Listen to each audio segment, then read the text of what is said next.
What is good, everybody? Thank you so much once again for tuning in to another episode of the Coffee Roasters warm-up sessions.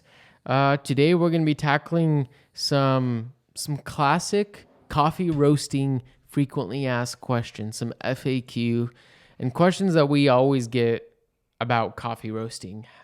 All the complications that come along with it. Now, what we talk about today is just scratching the surface. There's a lot more, but these are probably some of the most common. And this was inspired by one of a fellow named Joshua who emailed us with a couple questions, and we're like, well, we hear this all the time. Might as well just answer it in one podcast. We'll probably do like 20 of these again over the next 5 years, probably. Totally. But let's pour some batchy. Yep. Big shout out to Joshua. This pour's for you, my friend.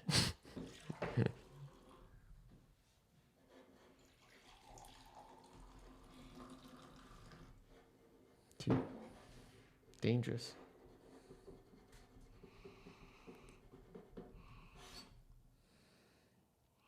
Do you have the sniffy sniff? Oh, man. It's a little weak, of course, because the bed just looked like it was very coarse. Yeah. But sometimes a little weak is not too bad. Yeah. Dude, I'm parched. I need some water.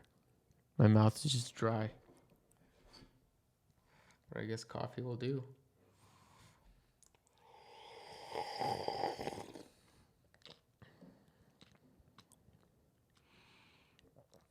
Yeah, it definitely needs to go finer. Yeah. But the flavor's cutting through. That's what I was going to say. Surprising. Coffee is super hard to mess up. Man. Yeah. Yeah. I noticed that with just messing with it on pour overs. Yeah, it's just a solid coffee. Yeah. Yeah. And man, I've had it at Makeworth on espresso and in a cappuccino. It's so solid. Like, yeah. I think coffees like these are underrated. 100%. Like, just underrated. Yeah. Like, very versatile. Super versatile. It's a very classic flavor profile, but it's like classic done right. Right. Like, it's like when you go to like your favorite brunch spot or your favorite breakfast spot and you just order the 2 eggs. Style of eggs. Oh, yeah. With 2 slices of bacon and toast on the side. Like sourdough. What do you want? Sourdough rye, Mm-hmm. But when you go to that favorite brunch or breakfast spot, you've had this breakfast a million times.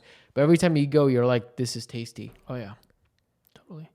Yeah. Speaking of eggs, I mean, just side comment. You got me distracted. I got thinking about eggs. Like, I love breakfast. I got to give a big shout out to Danny over at Makeworth Market, or just Makeworth right now. Yeah. Danny at Makeworth, man, when he makes eggs, I like it. It almost kind of reminds me of like steaming milk. When you steam milk and your milk is glossy and shiny and it looks clean, it's going to be good. It's going to pour some good latte art. When Danny makes his eggs, they're glossy, shiny, and all I want to do is just break the egg yolk. It's so tasty. Incredible. Anyway, if you're in Bellingham, go see Danny for your egg needs. You're listening to this, Danny. I just want you to know your eggs are the best.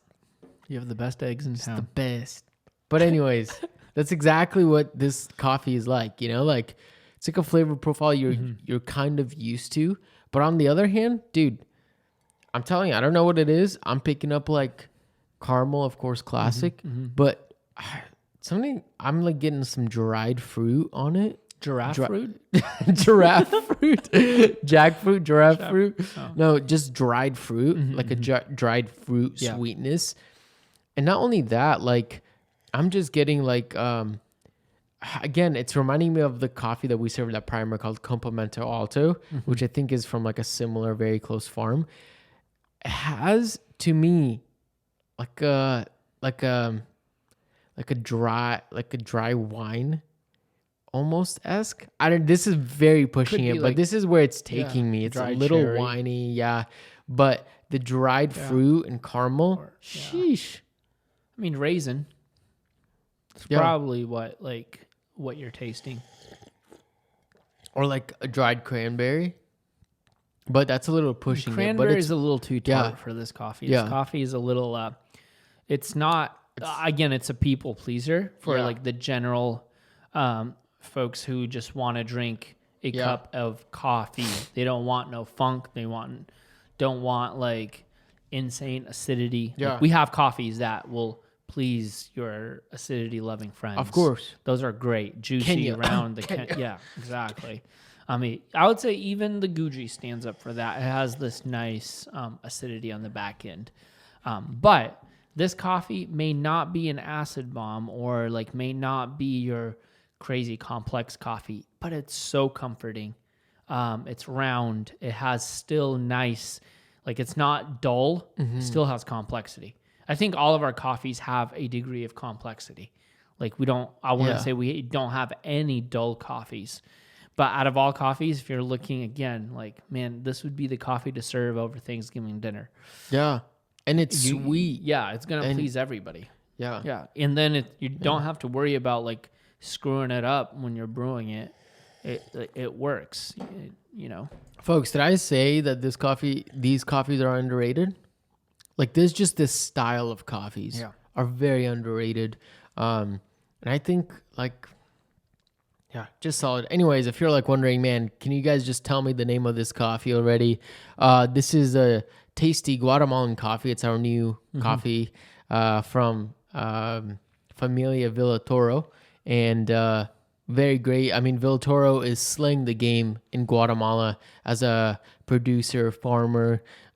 He's from like since 2002. They've just been going on and off COE. Yep. Cup of Excellence winners, just bonkers, like next level stuff, like not messing around sort of thing. And it's a multi-generational farm.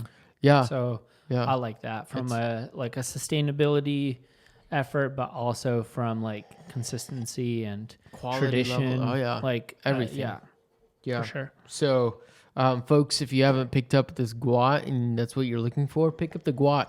But if you want a little bit of everything, guys, we sell our boxes, and the boxes come with 3 of our current offerings, and it's fun because, well, you get a little bit of everything, so it's tasty. What is it now? Kenya, Natural Ethiopia, Sidama? Kenya, Guji, and Kenya, Guji, and Guat. Oh, okay. Yeah, so this is included, just to give you a wide variety of flavor profiles. But that being said, I think something we've also mentioned on the podcast is that, you know, coffee on the origin level, like the farmers, the producers, the people in charge of processing the coffee are putting in so much potential into these coffees. Yeah. Like, they're doing everything they can. And the scary thing is that it cannot get any better from there. Mm-hmm. It can only get worse. However, as roasters, we have the bold responsibility of maintaining that flavor from origin and passing that on to coffee drinkers, you know? And so, it's like the roasting aspect is not a simple one. Getting into it maybe from the start, it can get complicated, especially if you're trying to go after those very delicious, bonkers light roast coffees. Like those are difficult to roast, and to carry over that quality over to, you know, the end cup is difficult. So, so I mean, this podcast, I hope it's been helping some of you guys, people who are getting into roasting. So, I don't know. I'd say for like a broad intro before we go specific on those questions, what I would say is, again, I want to reiterate this. If you're about to start a coffee company, but you've never worked in coffee, pause. Go work in coffee a little bit. Of course. Work with maybe just get behind the bar or watch someone roast coffee, because without that experience, you may be lacking different questions. Like you might not even know what to ask because you haven't seen it done. And that, to me personally, like, as someone who wants to be well prepared when I start a new endeavor, if I don't know the questions to ask, that's scary. Like, if you don't know, you just don't know what you don't know. You know what I mean? So like you want to make sure at least you have an idea of things that you will need to tackle as an owner by working under someone. And that's like education that is, like you've always said, you're being paid for education.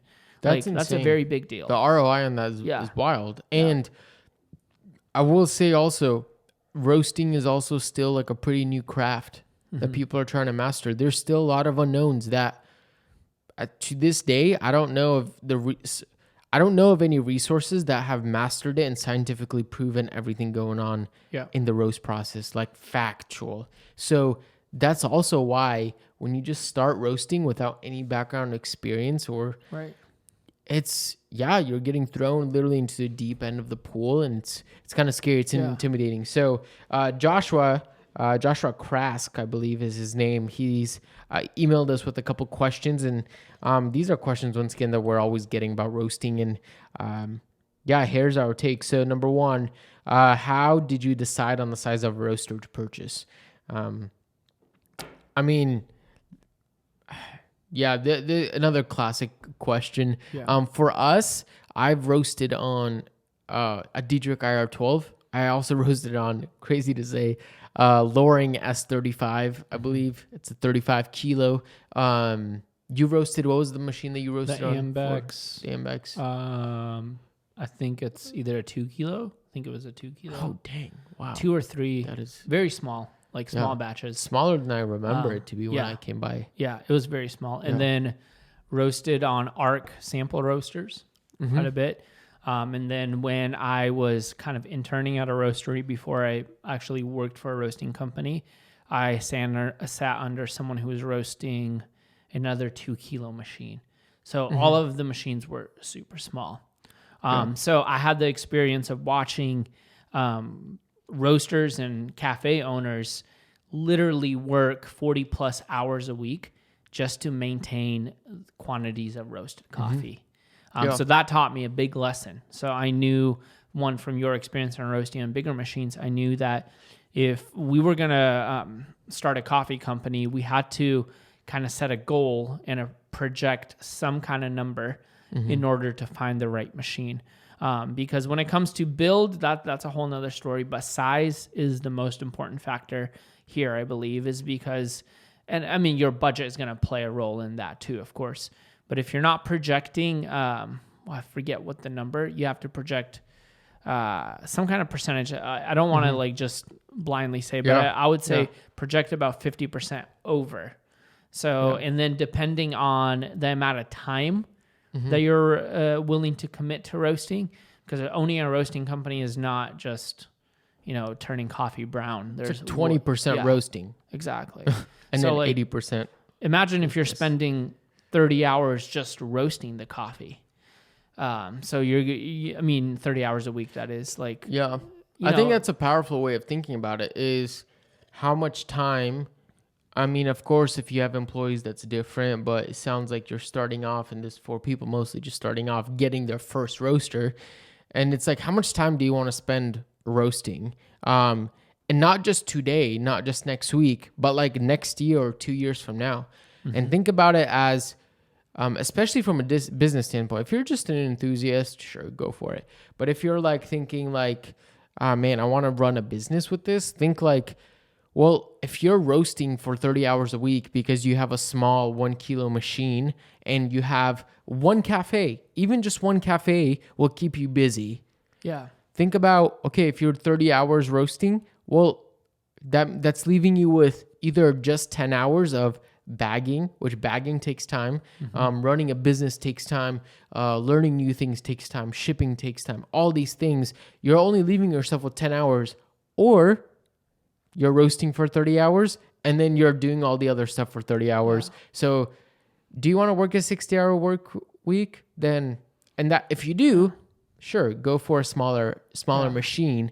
But if you want to be a little more efficient and think about your business and your future and yourself, your energy levels, then maybe you want to consider getting something bigger. And one of the things I think, one of the biggest things is also considering your budget. a 12 kilo machine is going to be significantly more expensive than a 5 kilo. Right. If you can only do a 5 kilo with your budget, that's it. There's no questions asked. Like, don't go get a loan and get a 35 kilo or whatever just because you think it's gonna, you need it.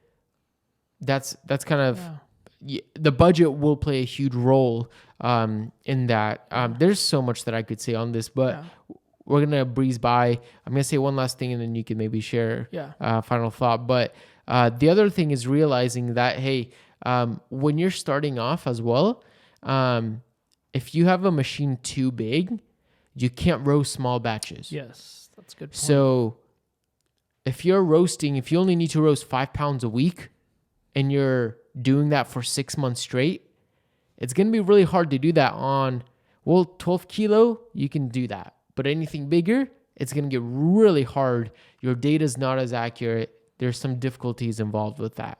And same with thinking about like, hey, if you buy a 2 kilo machine, you can't be roasting 10 pounds in that thing. There's a max capacity. And think about that, hey, it's not good to roast that max capacity. Like in a 12 kilo machine, you shouldn't be roasting 12 kilos. Right. Anyways, last thoughts? Yeah. I don't know. I would say just, buy a machine, not for your current need, but for your vision. That's good. Yeah. That's the deal. Most people actually in the coffee community, even the people I've talked to, importers and roasters, say that the common problem is that they outgrow their machine too fast, right? Rather than the problem of it being, like too much room. Yeah, and a machine like a roaster, you're not buying a new one like every 5 years. Exactly. Yeah. So. So that's how we decided on our 12 kilo IR12. What a beast. Where did you initially get the company started? Did you rent a space in your home or something else? This is also a very, very big question. We've got asked that on, our Zoom calls that we've had with people and others. For us, we got started out in the county. So it wasn't in the city. It wasn't like a big commercial space or, something that's going to be ridiculously expensive, because with that, you're getting a lot of overhead. You have to deal with a lot of problems. Having a facility within the city comes with city restrictions and limitations and guidelines you have to follow. Out in the county, you can still do it. And actually the place where we got it started, they encourage small little businesses out in the county. They love that. Yeah. However, when we went and asked them, hey, what's required? They're like, actually, nobody in your area has ever asked about starting a roasting company. Right. So we actually don't know. It was that open-ended, which was just such a relief. But and it's also like we had access to land. Yeah. So that is one of the things, like we didn't have to go and like find property or find a building. We had access to land that we already owned. We remodeled an existing building. We remodeled an existing building. So with that said, also some of the challenges that because we're in a county is shipping. That was kind of a major coffee delivery. Yeah, that was a major challenge. It's great that we're out in the county and we're actually next to some major trucking roads. Yeah. But the problem isn't the trucking road. The problem is the fact that because we have acreage, getting from the road to our actually roasting facility, that's the challenge. And it's not long. It's not like it's a mile or something. Even that short little distance, trucks can't go up that hill, and that's it. Like, you know what I mean? We're kind of like at that point we're screwed. We have to find a drop location. Yeah. So and that definitely affects how your logistics are run, how things are being shipped, how pick up and drop off, like all of that. That's extra work. Again, if you're roasting 30 hours a week, like, and now you have to facilitate pickups and drop offs, and that's another thing to consider. So one, if you're looking for a place, make sure that like bigger trucks have access to that place, and there's a drop off and like a unload or loading area. So that's a big. The other flip side is partner up with somebody that maybe that owns a business in town, or chances are, a handful of people, and somebody might have some kind of accommodations that might make that easier, but definitely a big thing to consider. Plus, your rates change whether the address is residential or commercial. Yeah, that's a big commercial change. is a good thing, not a bad thing. Yeah, Yeah. residential is more expensive. For sure. There's more I could say on that once again, but we're zooming through these.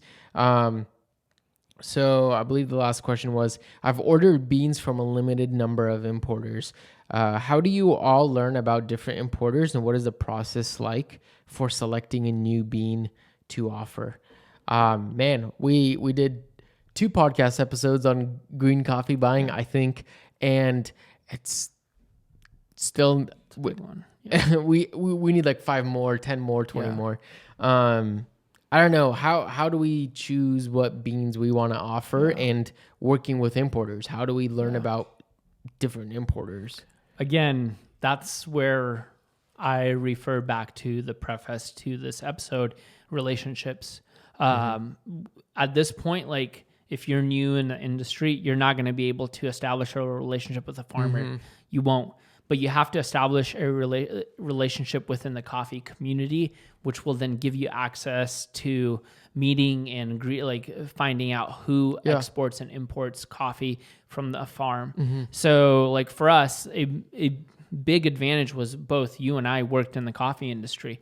Yeah. So you go to a latte art throwdown, you go to an event. A lot of those events are sponsored by importing companies or roasting companies. Yeah. And you start meeting people, you start talking to people. Like, I met a ton of people at SCA that were like, literally, you can also meet farmers at SCA at the expo. That's wild. So that's also a great thing, because people are showcasing coffees.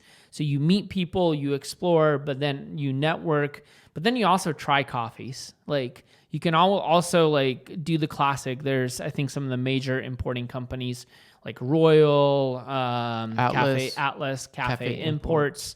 You can sample those and go from there. That's like a generic start.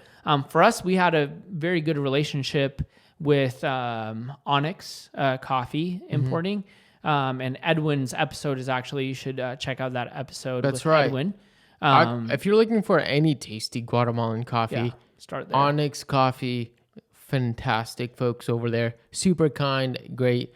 Yeah, go listen to the podcast that we had with their founder, Edwin. But anyways, keep going. Yeah, sorry. But like folks like Edwin and like companies and importing companies like Onyx, I would say are great because, one, they're very intentional about how they source. Edwin is, the CEO of Onyx, but he's also a farmer, or a cafe or a farm owner. You know what I mean? So he has intentionality behind everything he does on a farm level and then running a business. So that's a big plus. So I would start with companies that have a similar model to where they're like, they have a niche target of countries. They're not just sourcing wherever coffee is grown. Yeah. That's a big one. But you got to start somewhere. So the first 3 importing companies that I said, I would say those are like the common and generic ones, but I would also go as niche as possible. Yeah. Also, I'd throw out their Genuine Origin. Oh yeah. They make things very simple. Their infrastructure is amazing. Yeah. Incredible. Like, it's so streamlined. They're also pretty good at what they do, and it works for, especially they do great for small batch roasters, and that's also a big thing. Like, some of these importing companies, it's really hard for them to just ship half a sack to you. How do you do that? Like, you're not going to cut a sack open and send you 35 pounds, and so. Yeah, I think relationships in any business across the board are probably the most important thing that you could leverage. Like, there's nothing more important than that. Yeah. If you know the right people, then not only are you going to thrive, but you're also going to be connected with people who are thriving, who are more knowledgeable than you, who can get you to where you want to be. And yeah, it's just... it's good to have relationships in the industry, and that's a big move. So for us, I mean, also like our past history in coffee, we've been working in coffee collectively, like 7-8 years or something. So over that time, we've gotten connected with importers, with other roasters, with all these people. And so, I mean, and the other thing is, knowing, man, there's just so much. But the other thing when sourcing coffee is knowing what kind of coffee do you want to be sourcing. For sure. If you don't want to be sourcing the geishas, the wild, $90-$89 coffees that are costing you, $15-$30 a pound, then that means you don't need to deal with that. Yeah.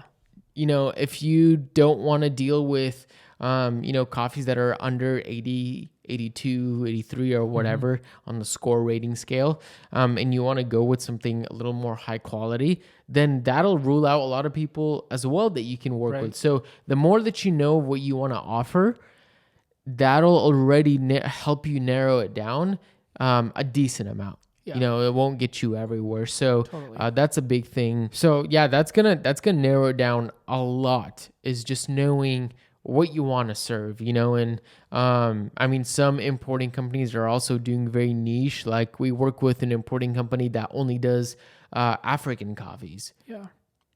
If you don't want African coffees, you won't be working with them. Right. So. Yeah, so knowing what you want is going to play a big role, and that helps.